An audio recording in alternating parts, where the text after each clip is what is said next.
Steal, Steal Like an Artist. Still one of my favorite books for any creative, any writer, anyone really who just wants to harness that inner child within them. I loved talking to Austin. And so for my writers and creatives out there, I want to share with you sort of my three big takeaways from the conversation. You'll hear a ton, but we talk about this idea of really come up with a system for exploring. I think the best people who are creative and creators are really trying to explore the world and capture those things behind it. So the first thing is, do you have a system? And we'll talk about how Austin does it and really develops his own way to make sure he has a process for exploring and for collecting what he explores. Number two, we talk a lot about this idea of kind of the input to output ratio. And I think it's one of those things today. There is so much opportunity for input coming at us. How do you make sure you're creating in that way that builds that habits behind it? And lastly, when particularly you're putting together a book, how do you put yourself in the mindset of the reader? And he has an amazing example. What do you think your reader would come to you and say to you when you sign their book for them? You autograph it for them a bit later. It's a great way to think about it. Austin Kleon, Steal Like an Artist. And if you love these summaries of these modern authors that we're doing, please make sure you subscribe. Check it out. It's a great way for you to learn from great authors and great modern authors how you can write, create, and put out great work in the world. Austin Kleon, everyone. I really didn't do any good writing until I let pictures back into my life. And I was actually just looking at notebooks today and thinking about how that's really, you can tell when I'm cooking, like when you flip through my diaries, when there's more pictures than words, that's actually when like a lot is happening in a good way.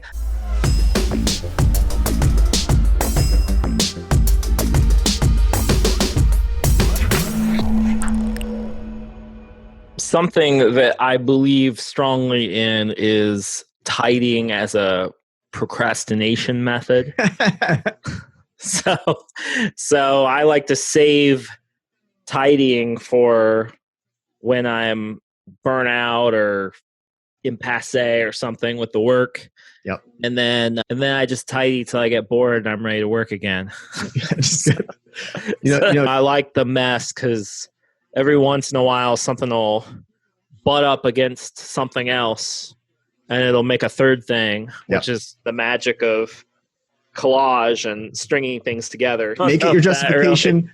Really. Yeah. I've been doing creative stuff for a living for 10 years, for about a decade. When I was younger, a cartoonist I looked up to saying, give yourself a decade. It's going to take a decade to get anywhere close to where you want to get. I've been doing creative work for a decade. I'm just sharing what I'm learning. And I think that for me, that's an ethos. That's partly me trying to push against any kind of guru or expert thing that people try to put on me. Yep. And so I try to keep a perpetual amateur, a student approach to what I do. How do you still to this day work yourself through that process to basically get yourself through that imposter amateur mindset to be able to get something out there that people can see? I read about Rolling Stone magazine when they first started it. They said, holy crap, people are reading this. And then they turned around and said, let's pretend they're not. And I think that kind of, in some ways, I think for me, I got what I wanted by operating in this very particular way, which was to follow my nose, to just share everything I was interested in. And people either came along for the ride or they didn't. Job titles will mess you up.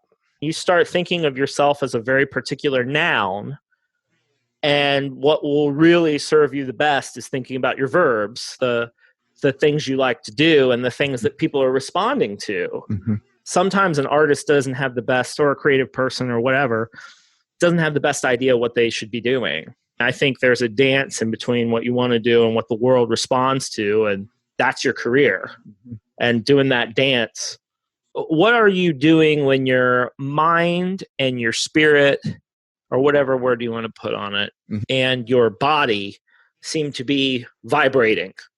And I think people know that. Yeah. It's very hard to There's something that you do that all those things are happening. Those types of things you need to pay attention to when it's really cooking. For me, that was always like, not necessarily when I was writing, but when I was like putting words together with pictures. And then when I was blogging, I always loved blogging. I always loved tinkering on my website. And when I first started out, it was like, I'm reading a lot and I'm sharing these little nuggets or these little, because when I first started out, I was like, what do I have to offer anyone? Start writing down all the verbs you did that day. What did you literally do?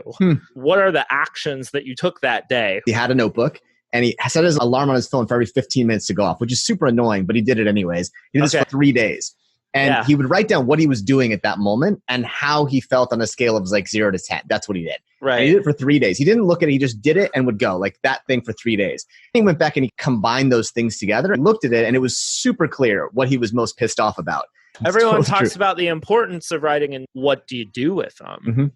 Part of it is getting down what you think, learning what you know or what you think through the act of writing. But another part of it is that going back, flipping through them. I was looking through some of my old notebooks from 13 years ago.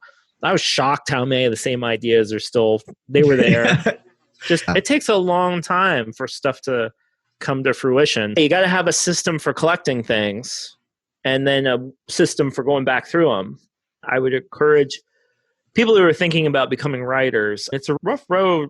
It's not easy, but it really is a free education that goes on for a lifetime. Exploring versus exploiting.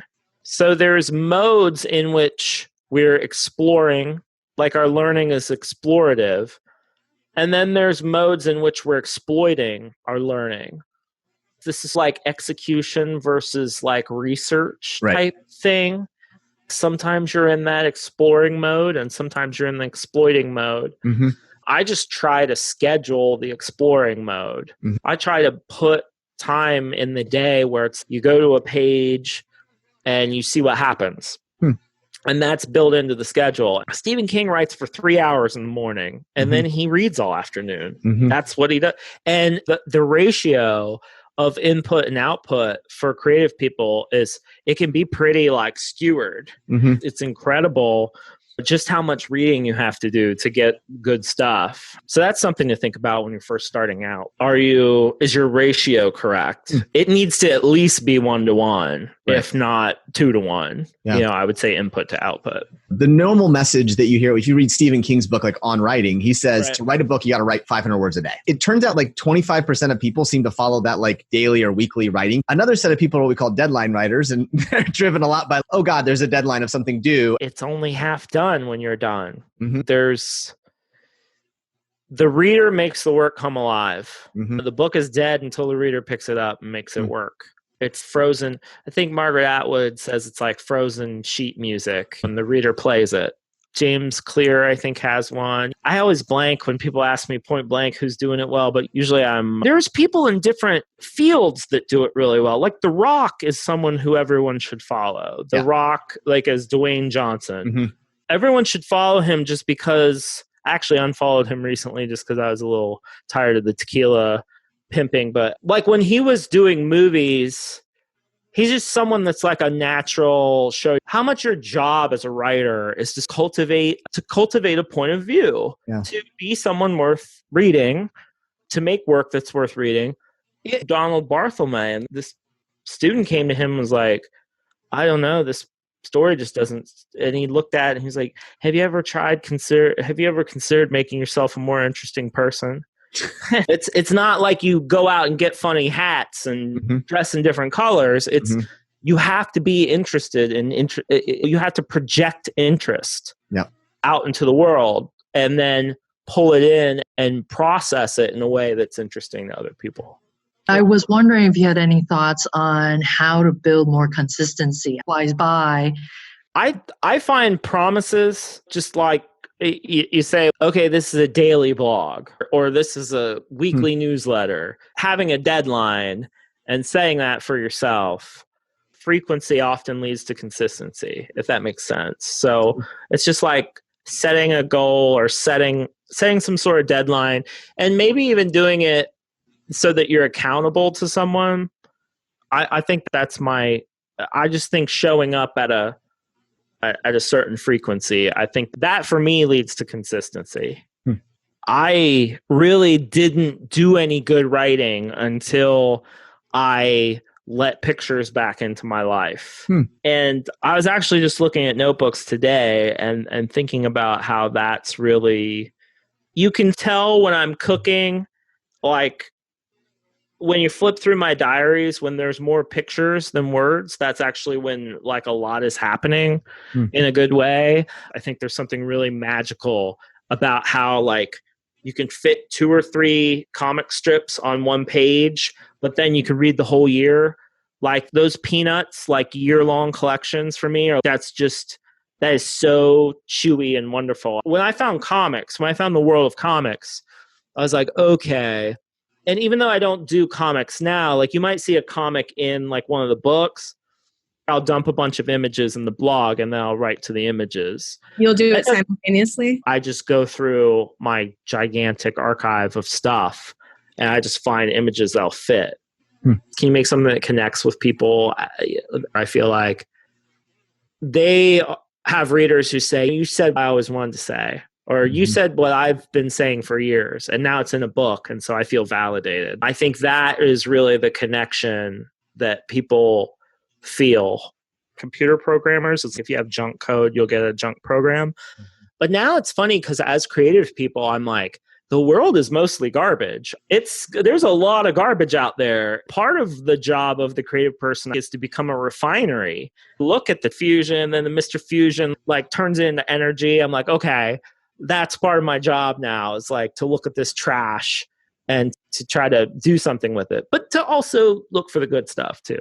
Dolly Parton said, figure out who you are and do it on purpose. Just have fun. That's the other thing I'd say is have fun. If it's not fun, don't do it. Like, because it's too hard. It's too hard. It's too hard to be a writer if it's not fun. If at least part of it doesn't really make the strings go. There's too many people saying you can do it no matter what. It's like, it should be fun. It shouldn't all be work. It shouldn't all be like, do your 500 words a day. Part of it should be fun.